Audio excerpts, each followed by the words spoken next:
Sing ngurusi iki Gusti Allah. Sifat kudrat iradahnya iku Allah. Tugas kita itu hanya di situ, Pak. Gini ki yang dimaksud illa liya'budun. Gini ki, ya ini. Sebetulnya yang dimaksud illa liya'budun itu di situ.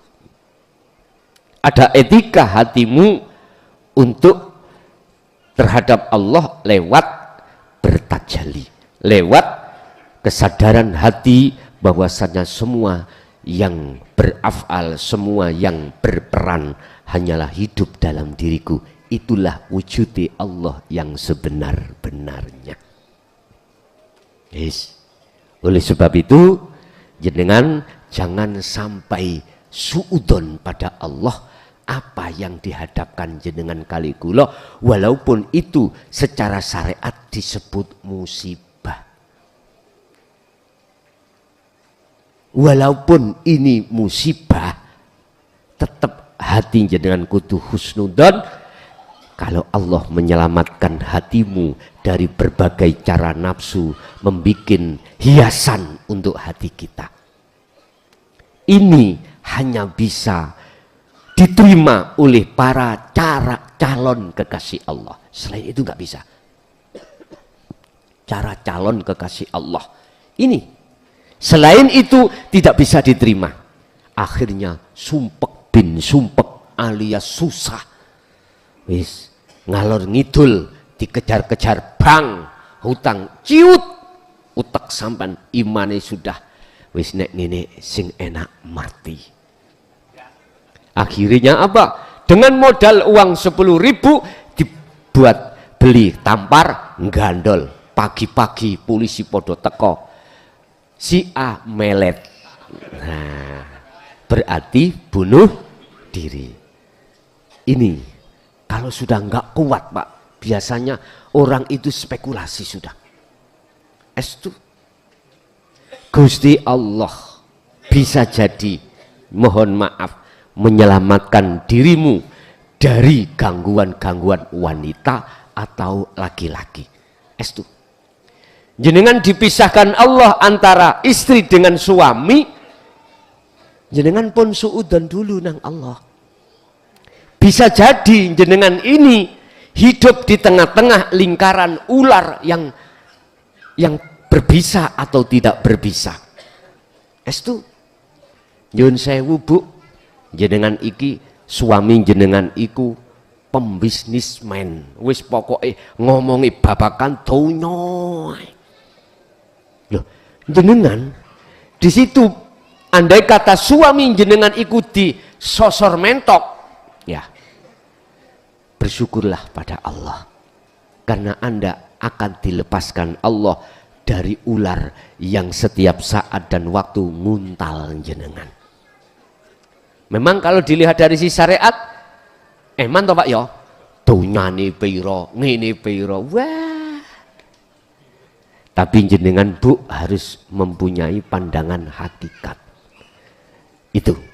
Apa pandangan hakikat? Jenengan sesungguhnya diselamatkan. Tapi bukan berarti artinya sampai pulang, buju sampai ngecem saya, terus ngejak pegatan, yojo. Mboten ngoten maksudnya, nggih. Mboten. Ngalir mawon bagaimana Allah nanti menetapkan. Sama laki dengan perempuan. Nggih mohon maaf. Jenengan iki gak nyambut gawe, mung momong anak. Sing nyambut gawe, sing yang menjadi pengusaha itu perempuan. Nggih mohon maaf.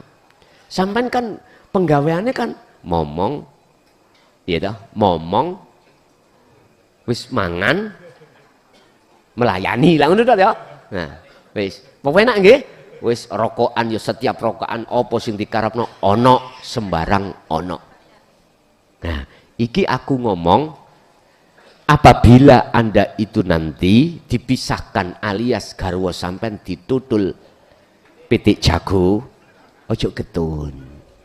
Ingatlah, di situ ada rencana Allah.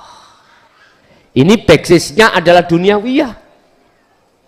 Tapi nek basisnya iki ono ukhrawiyah. Nah, iki beda. Apapun bentuknya, diapii apa dieleki, semua apa yang datang takdir enak gak enak, tetap kita itu sendiko dawuh. Ngoten iki. Jadi Bapak Ibu, di sela-sela di samping kita itu ngenteni mati, kita tetap berkomitmen langkah kita tentang ukhrawiyah, faqadistam sakabil urwatil wuthqa, pegang teguhlah, teken tali Allah itu yang tidak akan pernah putus. Itulah wahwa adzikru bisiril asror pun. Engko nek wis kadung kulino zikir sirul asror wis gak enek, Pak. Akhirnya sampai fanaudik zikri pun menyaman ya, menyaman ya tadi pun. Wis apa rupane dunya kenikmatan kebutuhan ngalir aja. Sing penting ruhaniyahmu itu selalu bertemu Allah di saat di tengah-tengah kau bisnis, di tengah-tengah jenengan menjalani jasmania itu dengan makhluk. Tadi pena. Gini kita sing dimaksud orang-orang inna akramakum indallahi atqakum. Sesungguhnya takwa itu di mata Allah derajat yang paling luhur, yang paling tinggi. Ya ini tadi. Inilah kekasih-kekasih Allah. Bapak Ibu hadirin jamaah rahimakumullah, besok untuk bimtek dasar tauhid tinggal hari besok ya toh. Penetapan pengukuhan apa mujahadatun nafsi. Oleh sebab itu sebagai kebiasaan, sebagai penutup, pertama ini sifatnya tidak ada paksaan, Pak. Sing kersa tuku mercon monggo, sing ora ya rapopo. Artinya ada nilai apa di balik penyumetan,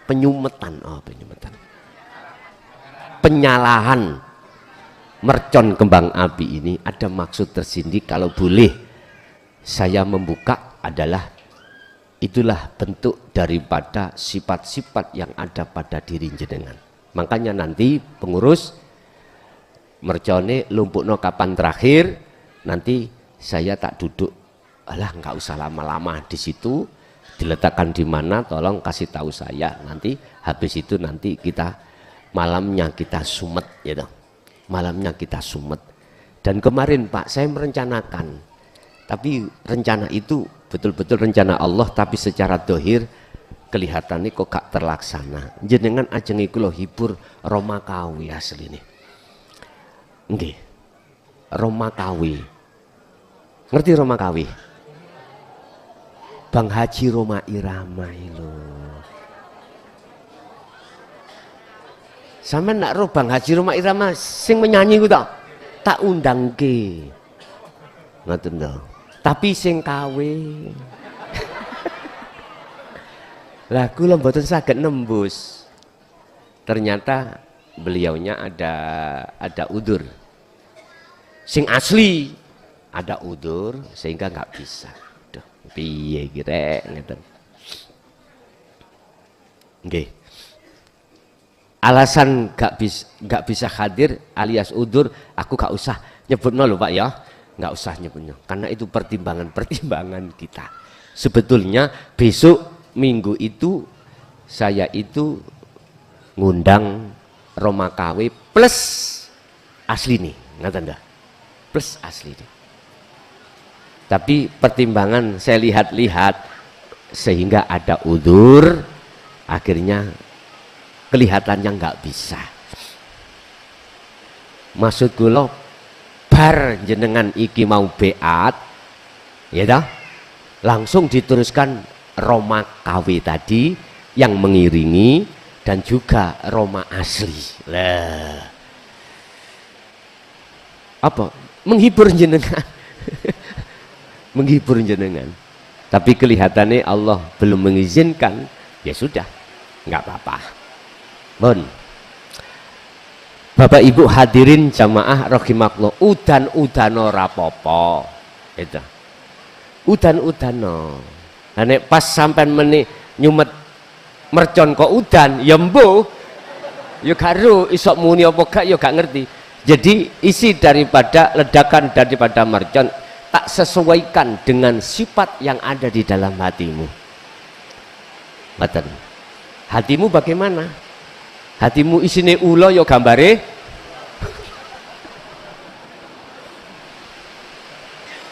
Iku kita masih membahas kasab loh Pak ya, membahas kasab. Makanya saya sendiri tidak boleh memaksa wajib membawa mercon, enggak. Sakerso jenengan. Makanya mengapa saya suruh untuk mengkasih nama di situ. Saya suruh untuk ngasih nama sesuai dengan nama sampai masing-masing. Nanti jenengan akan tahu sendiri, oh ini merconku, oh ini bukan, tahu nantinya itu. Wis dengan sendirinya akan tahu sing muni ki merconku apa dudu sesuai dengan apa yang Allah beritahukan terhadap kita masing-masing. Wis berarti besok itu adalah dasar tauhid sebagai penutupan, yaitu beat ya, pengukuhan untuk kita itu melakukan, khusus pemula yang melakukan mujahadatun nafsi. Khalwatnya, mujahadahnya baik ibu maupun bapak yang masih sir di sini sampai 40 hari terhitung mulai besok, monggo sakerso. Yang sir karena di rumah, ingin di rumah meneruskan khalwatnya, monggo. Semuanya itu tidak harus khalwat di pondok, ya ndak, bisa itu dilakukan di rumah. Sakerso jenengan.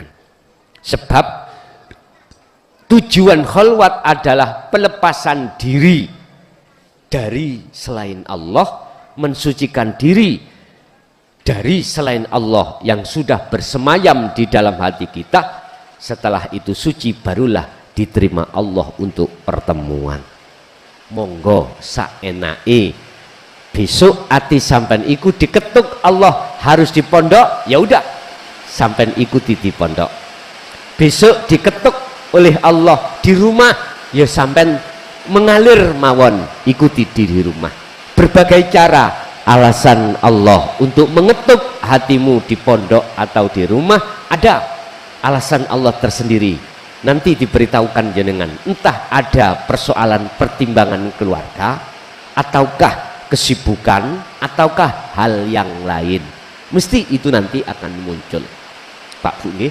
Terus lagi tolong besok kalau bisa, ini tidak ada unsur paksaan, kalau bisa sesuai tahun dulu, berbaju putih, berkopiah putih, biar koyok putih-putih ning pojokan, yaiku ketek.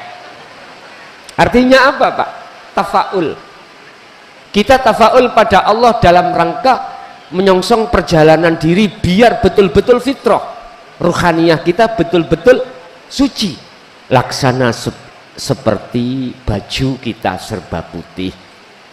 Terus kalau yang tidak punya baju misalkan putih, mohon maaf, son umpama saya datang tetap pakai putih lawon mulai nisor ndukur dipocong, ya apa? Aku gak melarang, tapi tolong ojo diawur-awuri wedak ngono wis. Paham nggih? Wis terserah. Saya nggak punya baju putih, adanya baju merah, monggo tak kerso. Cuman kalau bisa jenengan pakai baju putih atau celana putih atau sarung putih, itu lebih baik miturut pandangan syariat. Paham nggih? Tapi bukan berarti memaksa harus, enggak. Yang kedua, besok setiap jamaah yang ikut baiat harus membawa air putih satu-satu. Dari sisi pondok nanti akan mempersiapkan air sendiri, monggo. Bila mana jenengan ketidikan beli sak galong meni, engko kena diombe ambek ning omah ya monggo. Sakerso sampean, sakerso. Saged dipaham Pak nggih? Nggih, itulah persyaratan-persyaratan besok kita akan berbaiat secara massal baik di majelis langsung maupun lewat streaming live, semuanya adalah sah, karena sesungguhnya yang membeat, yang menyambungkan talinya ruh pada Allah itu bukan siapa-siapa, tapi Allah di dalam diri kita masing-masing. Oke, kita masuk pada sesi tanya jawab. Barangkali ada yang perlu ditanyakan, kami persilahkan.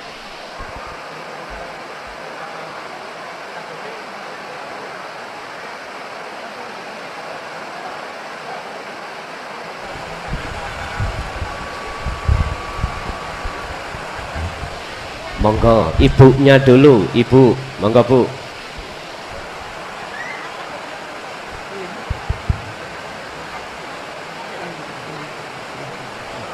Ibu berdiri aja biar masuk. Oh, nggih, monggo. Nggih, langsung. Bismillahirrahmanirrahim. Assalamualaikum warahmatullahi wabarakatuh.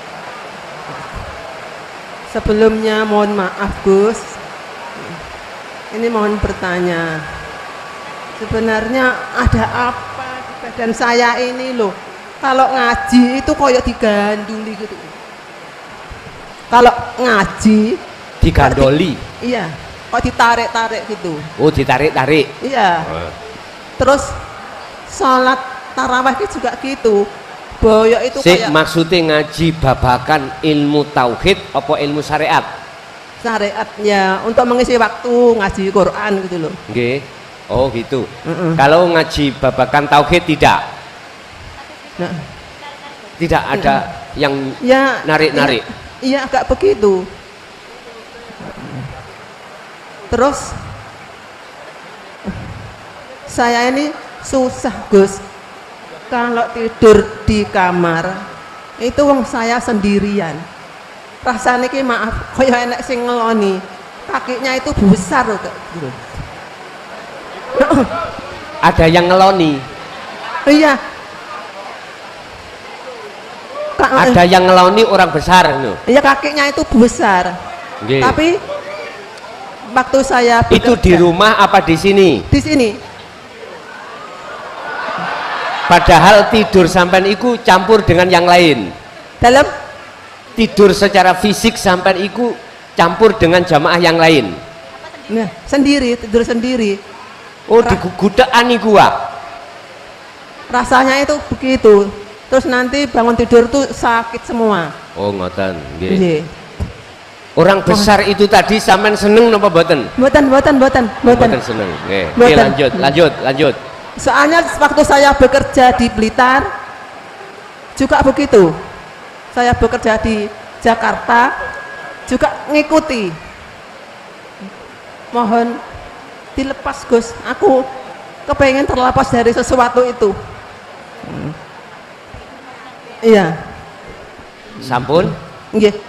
Sampun, terima kasih. Wassalamualaikum warahmatullahi wabarakatuh. Waalaikumsalam warahmatullahi wabarakatuh. Kita bicara tentang dunia mukasyafah kalau begitu. Ada kalanya khodam-khodam itu hasil dari kita melaksanakan, mengamalkan dan mengistiqomahkan sebelumnya itu pernah terjadi. Dan atau tidak dari kita, khodam yang dibawa oleh bapak kita atau mbah kita yang dulunya pernah gitu, itu bisa jadi masuk di dalam diri kita. Entah, mohon maaf nih, kebanyakan itu dari bangsa jin. Mohon maaf. Sehingga jenengan merasa terganggu, ya, hati sampean merasa terganggu. Nggih, napa mboten? Terganggu. Oke. Terus bagaimana solusinya? Supaya bisa terlepas itu semuanya. Saya tidak bicara tentang ru'yah bighairik, mboten. Saya tidak bicara ru'yah dengan orang lain. Cara bahasane ada memang cara ngeru'yah jenengan ini untuk pisah dari apa namanya, sampai mengatakan orang besar itu, gitu. itu bisa Anda lakukan sendiri. Ru'yah itu bisa Anda lakukan sendiri. Justru lebih baik jenengan iku ngeru'yah diri sendiri daripada diru'yah orang lain. Sebab nanti kalau kita diru'yah orang lain yang ngalih itu datang lagi. Terus bagaimana cara meru'yah diri kita sendiri? Nyun sewu Pak Bu, jagatin dunya kasunyatan ya iki urusan podo-podo makhluk bangsa kasar, nggih, bangsa kasar. Iki bisa jadi Anda jadikan sebagai penghalang hati sampean pada Allah. Jadi sugih, rumangsa ngalim, rumangsa apik iku khodam. Iki bisa jadi sebagai penghalang. Tapi bisa jadi ini sebagai kendaraan atau buruk. Tergantung. Kalau hati kita sudah memegang sirul asrar, maka bagi orang lain ini penghalang, bagi Anda itu sebagai buruk kendaraan. Pun ngeten mawon. Di dunia mukasyafah berarti kita keluar dari alam kasunyatan, kita masuk di dalam alam di bawah sadar. Oke? Cara untuk menghilangkan meru'yah pada diri kita masing-masing sendiri hanya satu. Isilah hatimu terus dengan sirul asrar. Udahlah Bu, nanti akan hilang sendiri. Berarti sirul asrar, besok lebih jelasnya saya katakan. Hati kita sudah tidak berbunyi apa-apa. Berbunyi Allah juga tidak, lesan juga tidak membaca Al-Quran, lesan juga tidak membaca dzikir jahr. Hati sampean hanya membawa rasa untuk mengimani bahwasannya tidak ada Tuhan selain tidak ada makhluk-makhluk itu. Artinya makhluk ini yang tadinya disebut karomah, disebut jin dan lain sebagainya, itu akan sirna. Berarti jenengan yakin kalau itu Allah. Masa Allah gede numpak? Bukan itu. Itu sebagai kendaraanmu untuk bertemu Allah di orang yang besar tadi. Sebab di situ juga ada Allah. Akhirnya jenengan mesti nyaman. Boten ketakutan. Boten. Lihat nanti tergantung apakah itu masih ditampilkan Allah atau tidak. Kalau tidak ditampilkan, berarti jenengan kendaraannya diambil. Kalau itu tidak dihilangkan oleh Allah, berarti itu enggak membahayakan pada diri Anda.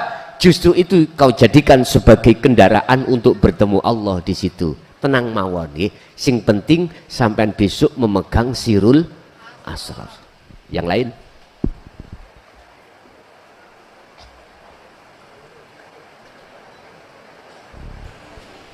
Ibu dulu, Pak E tahan sih ya. Masih santak entek nih Ibu iki. Nggih. Assalamualaikum warahmatullahi wabarakatuh. Mohon maaf Abi, saya mau bertanya tentang petasan. Tentang?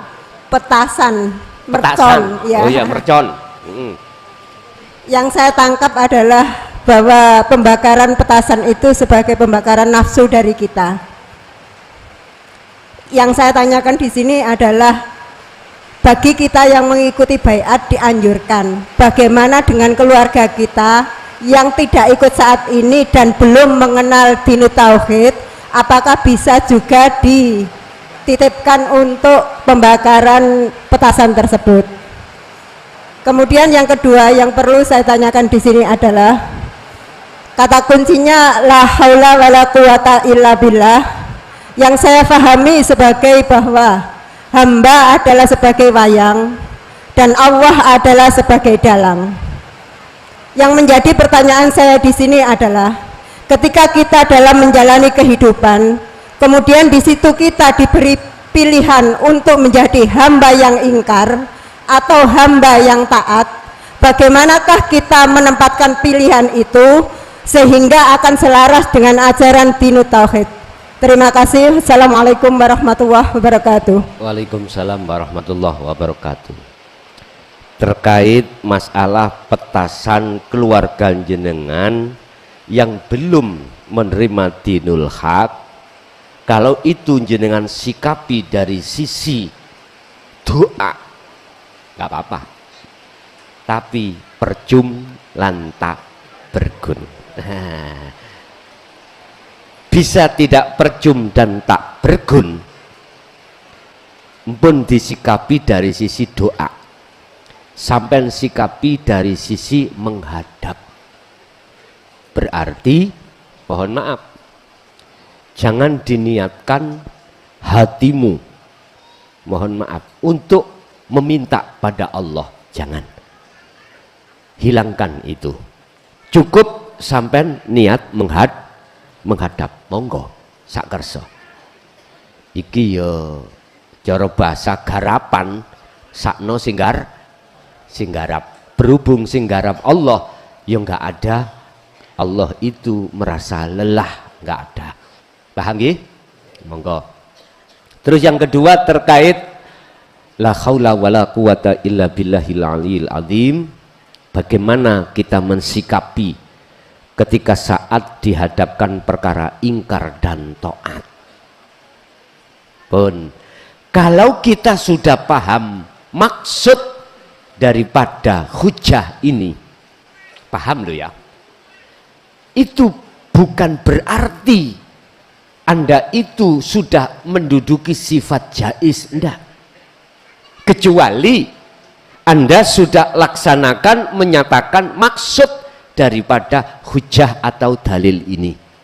Berarti tanda-tanda tatkala jenengan sudah melaksanakan dan dikatakan sudah sampai pada Allah, maka yang berlaku kan hanya Allah. Selain Allah di dalam dirimu kan sudah tidak berlaku. Nah, bagaimana mensikapi melihat antara ingkar dengan taat? Ya sudah, jenengan iki kan patung Pak Bu, kan kalau sudah sampai di situ kan patung. Iso opo patung niku? Niki sing salah faham sik mumet niki. Nek sing dereng faham sik mumet. Mengapa sih Pak kalau kita kok belum paham? Karena belum estu betul-betul lepas diri. Ini loh sing garekno mumet niku niki. Yang membuat kita bingung terbelenggu itu ya ini, kita masih terasa ada. Ini loh yang membuat mumet, ada di sini. Sik muncul makhluknya, ya niki mau mumet. Coba itu nanti kalau sudah tidak muncul makhluknya, yang nyata adalah keakuan diri Allah, mosok tumun Gusti Allah mumet. Mboten tumun nggih? Jadi keingkaran itu ing munggo Allah tidak dikatakan ingkar, ketaatan itu munggo Allah tidak disebut taat, tapi disebut jaiz. Jaiz yaiku wenang. Nggih nyuwun sewu, kalau Allah iku mau elek atau dikatakan melakukan sesuatu yang jelek, nyuwun sewu Pak, manusia kemarin tahun 2025 itu tahun 2005 dihapus Allah dari peta dengan tsunami. Mosok sih Gusti Allah elek membunuh gitu. Mosok sih Allah elek membunuh hambanya? Halo, kan boten, kan itu jaiznya Allah. Allah membunuh si A, membunuh si B. Allah bikin sakit pada anak kita, bikin sakit pada kita. Mosok sih Allah jelek? Lah boten ta? Iku sudah sifat wenangnya Allah. Jadi cara untuk mensikapi kita, apa yang terjadi terhadap keingkaran atau ketaatan, cukup hatimu lepaskan makhluknya. Wis, ngoten mawon. Anteng sampean. Bun. Karena ini gak mudah loh Pak Bu. Gak mudah. Tapi ini nanti akan jadi mudah kalau diri Anda itu sudah terbiasa untuk lepaskan makhluknya, baru ini akan jadi mudah. Wis, pertanyaannya cuma dua. 3. 2 tok ya? Oke. Ya. Ibu-ibu masih ada?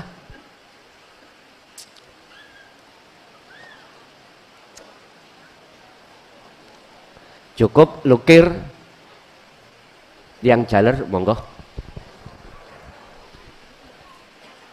Bapak-bapak silakan, ada yang bertanya. Assalamualaikum warahmatullahi wabarakatuh. Nama saya Nurwadi dari Jakarta, Pak. Saya ikut Bintek mulai awal sampai hampir akhir. Yang saya mohonkan kepada Pak Ustadz atau Gus, karena Bintek ini hampir selesai, bahkan barangkali nanti kami yang jauh ini akan kembali ke kampung halaman. Saya mohon kalau diberikan izin, barangkali kami yang jauh ini akan membawa atau mendapatkan oleh-oleh dari Bintek ini, barangkali ada manfaat bagi saya maupun keluarga saya. Kalau bisa diberikan fotokopi atau membeli, saya sanggup untuk membeli fotokopi pedoman yang bisa saya baca kembali di kampung halaman. Saya kira itu saja Pak Ustadz, dan terima kasih atas perhatiannya. Kami tutup, wabillahi taufik wal hidayah. Assalamualaikum warahmatullahi wabarakatuh. Waalaikumsalam warahmatullahi wabarakatuh. Selama 23 tahun ini, Pak, kami belum menulis mulai dasar tauhid dan pengembangan tauhid berupa tulisan yang berbentuk buku pedoman. Belum pernah menulis, tetapi sudah ada tulisan yang jikalau ini diizinkan akan kami zahirkan. Sebetulnya tulisannya sudah ada, tapi belum bisa dibaca oleh masyarakat umum. Berbentuk tulisan sebetulnya sudah ada, tapi belum kami lahirkan selama 23 tahun ini. Hanya berupa file dasar-dasar tauhid dan atau pengembangan tauhid melalui konten setiap YouTube di situ. Tapi tidak menutup kemungkinan ini nanti akan dizahirkan secara tertulis, dibukukan sebagai buku kitab pedoman. Tapi jujur sampai detik ini belum dizahirkan. Urusan izin besok disampaikan terhadap ahli panjenengan, itu Allah sudah mengizinkan. Lewat apa?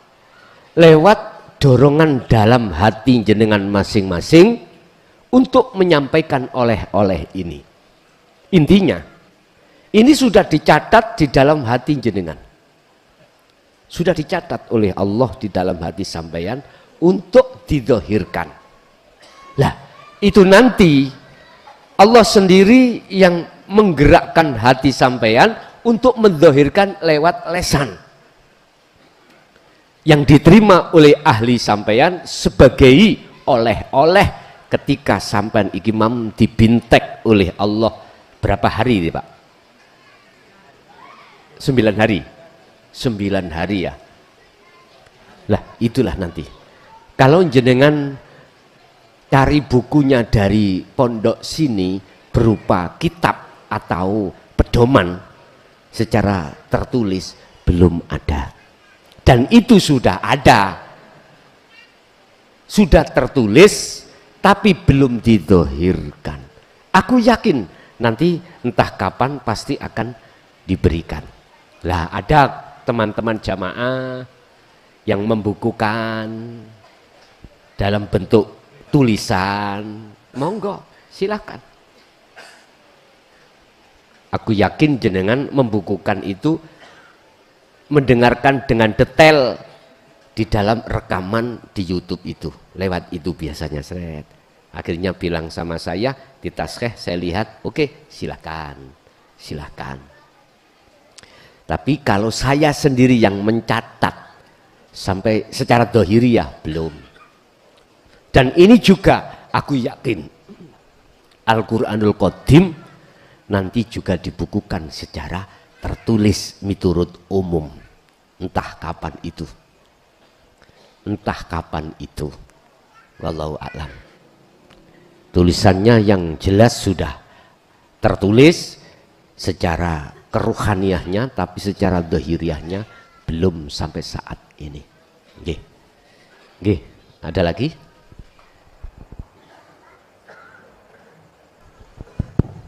Assalamualaikum warahmatullahi wabarakatuh.